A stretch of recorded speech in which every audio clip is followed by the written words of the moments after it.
This week, hotels across Europe are getting owned by fake Booking.com emails that literally blue screen their computers.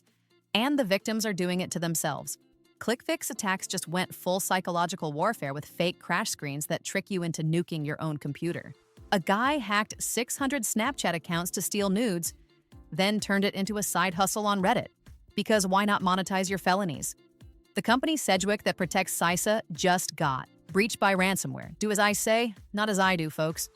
Samsung caught secretly screenshotting your TV every half second. A court said stop, then changed its mind 24 hours later. And 100,000 N8N servers got exposed by a vulnerability security researchers literally named Nightmare. This is Security Brief. Let's get into it. If you work in hospitality, pay very close attention. Europe's hotel industry is getting absolutely wrecked by a phishing campaign so creative, so beautifully executed, that you almost have to admire the craftsmanship. Almost.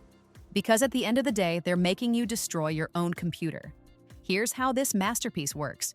You get an email about a canceled Booking.com reservation with a refund amount large enough to induce panic. We're talking over €1,000. Natural response. Click the link immediately.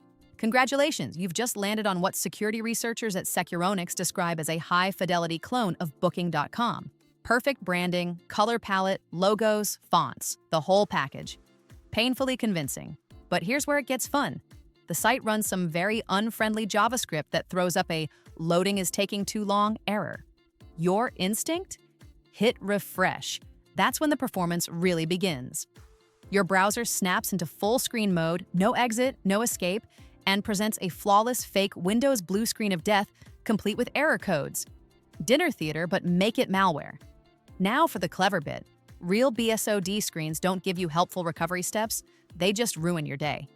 This fake one, however, includes a handy troubleshooting guide telling you to run a recovery command that's already copied to your Windows clipboard. Elegant, efficient. You're infecting your own machine under pressure while an angry guest waits for their refund. Who has time to question Microsoft error messages? Once you run the command, a decoy Booking.com admin page pops up to keep you distracted while a malicious .NET project quietly downloads and compiles in the background. Like a magic trick where your computer becomes a marionette controlled by DCRAT malware, full remote access granted. So to recap, during this spectacular illusion, the victim unknowingly hands over the keys to their entire network. Attackers can steal data, compromise other systems, log keystrokes, deploy more malware, basically turn a hotel's IT infrastructure into their personal playground. Just another day in cybersecurity. So remember, kids, be suspicious of overly urgent Booking.com emails, or you might end up hosting malware instead of guests. Speaking of people who shouldn't have access to things. Moving on, an Illinois man just got charged with hacking nearly 600 women's Snapchat accounts to steal nude photos. And his business model? Running a full cybercrime Etsy shop on Reddit. Because nothing says entrepreneur like felony computer fraud. Meet Kyle Svara, 26. Who spent 9 months running a phishing operation that would make any script kiddie jealous. He collected victims' emails, phone numbers, and Snapchat usernames through social engineering, classic reconnaissance, then triggered Snapchat security codes by attempting to access their accounts. But here's where it gets bold. He'd text victims from anonymous numbers, pretending to be Snapchat support, asking for those security codes. And it worked. Illinois is facing federal charges for allegedly hacking dozens of Snapchat accounts in order to steal nude photos from women and then selling those photos. News Center Maine's Alex Haskell joins us now with the details. And Alex, investigators say this case actually has a Maine connection. Yeah, it does, guys. So in court documents, it shows that some of the alleged victims were at the time students at Colby College. I spoke with an associate professor at the University of Maine to better understand how those students and thousands of other women prosecutors say were targeted. This particular type of attack was a little bit unique, right? We don't see that every day, but it's not unheard of. Dr. Matt Graham is an associate professor of security management and information systems at UMaine. He says this case shows how cybercrimes don't always involve complex hacking. In some cases, it's just simple deception.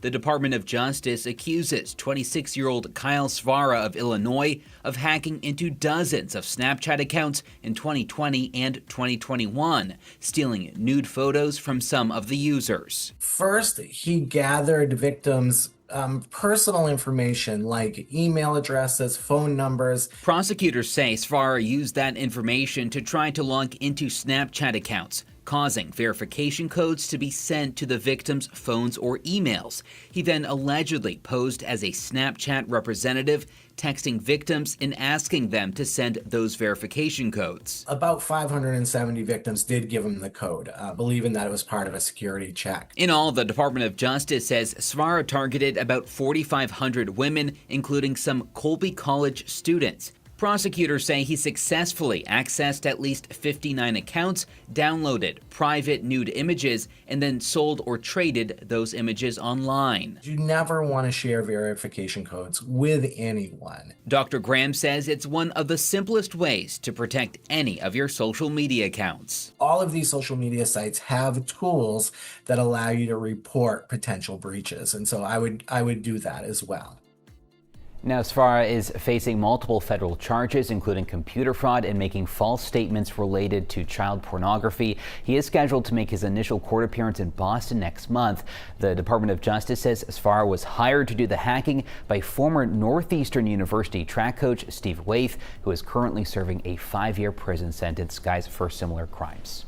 Out of roughly 4,500 targets, about 570 women handed them over. That's a disturbing success rate. He accessed at least 59 accounts and downloaded their private photos. Now, for the so-called entrepreneurial spirit. He didn't just keep the material, he advertised on Reddit offering to get into girls' Snap accounts for paying clients like it was lawn care. He also traded stolen content with other criminals.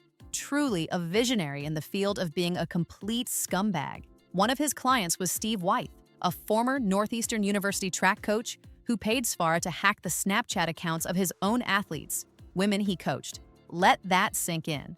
Waithe was convicted in 2023 and is now serving 5 years for sextortion and cyberstalking. Svara now faces charges including aggravated identity theft, wire fraud, computer fraud, and false statements related to child pornography. The wire fraud charge alone carries up to 20 years in prison. He also targeted students at Colby College in Maine, mapping out victims like a digital predator running a franchise operation. From amateur hour to the professionals who really should know better. To our next story. Well, look what we have here, folks. Sedgwick, that risk management company serving more than half of the Fortune 500, has admitted to little oopsie daisy, a security breach, amongst its family of businesses. Sedgwick Government Solutions, the offspring handling government clients, had been caught square in its digital pants down. The affected clientele includes those whose sole purpose is to stop this kind of thing happening, like the Cybersecurity and Infrastructure Security Agency. Now, the parent company, bless their hearts, are saying they're not affected. We all know how reliable parental testimony can be in situations like this. They've even hired external cyber sleuths to show just how uninvolved they are. Feels like a classic case of do as I say, not as I do. And as the plot thickens, the bad boys of the Trident Locker ransomware group are not only claiming responsibility, but also shaking digital drafts of Sedgwick's secret 3.39 GB of data right in their face. Belgians are having none of it, though. Their mail service, bpost, was on the hit list, but claims it's business as usual. Hard to tell if that's stoic resistance or they are just distracted by their waffles.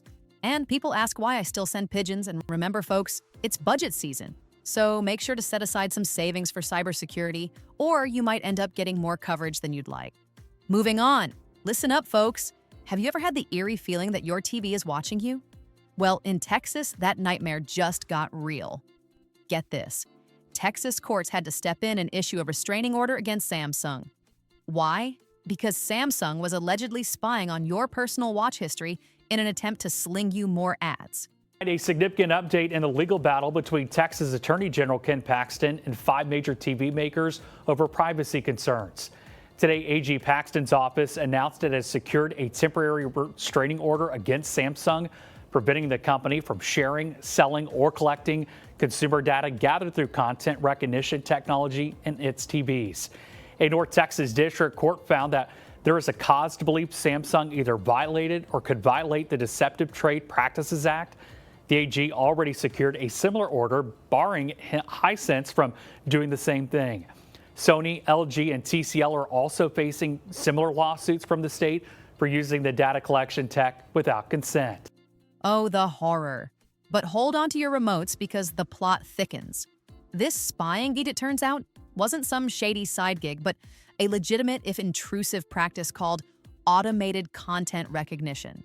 Now, don't go turning off your TV in panic. This tech captures periodic screenshots to understand your viewing habits. So it's less Big Brother, more big marketer. However, conspiracy theorists rejoice.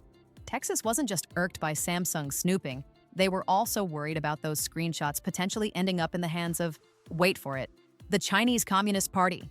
Yes, folks, things can't get more sci-fi than this. Now, here's a twist. The drama was short-lived, like a sad season finale. The very next day, courts rescinded their restraining order. So is Samsung back in the spying game? Well, not really. But for now, Texas will just need to live on the edge of the remote control. In other words, don't just worry about what you're watching on TV. Worry about who or what is watching you. And as life would have it, the easiest path to privacy would mean over 200 clicks. So gear up, because scrolling through TV settings might just become your new primetime drama. Now keep tuned for more privacy plot twists in our next episode of Who's Watching the Watchmen? Because this story ain't over yet. To our next story, let's talk about nightmares, shall we? Not the spooky kind, but the kind that invades your servers. You know, the ones named Nightmare. No, I'm not kidding, that's the term they came up with. This no-code platform, my friends, got a maximum severity vulnerability. It's as if it was just born to get hijacked.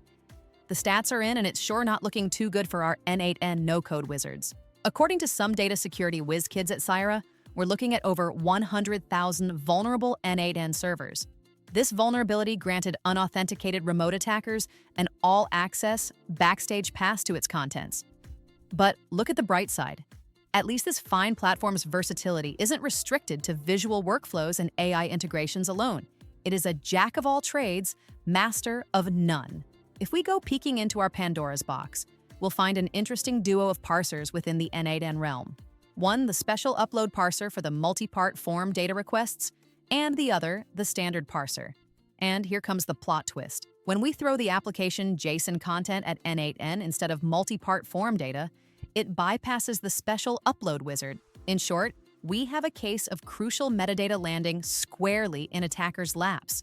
So, for those of you that lost in that jargon jungle, Cyra has helpfully summarized that this means the attackers can expose secrets, inject sensitive files into workflows, forge session cookies to bypass authentication, and even execute commands at will. Could it get any worse, you ask? Well, always remember, N8N is also home to API keys, OAuth tokens, business data, and many other little treasures. Your average automation hub, really. Users aren't left entirely out in the cold, though. You're advised to update your system to N8N version 1.121.0 or a more recent one.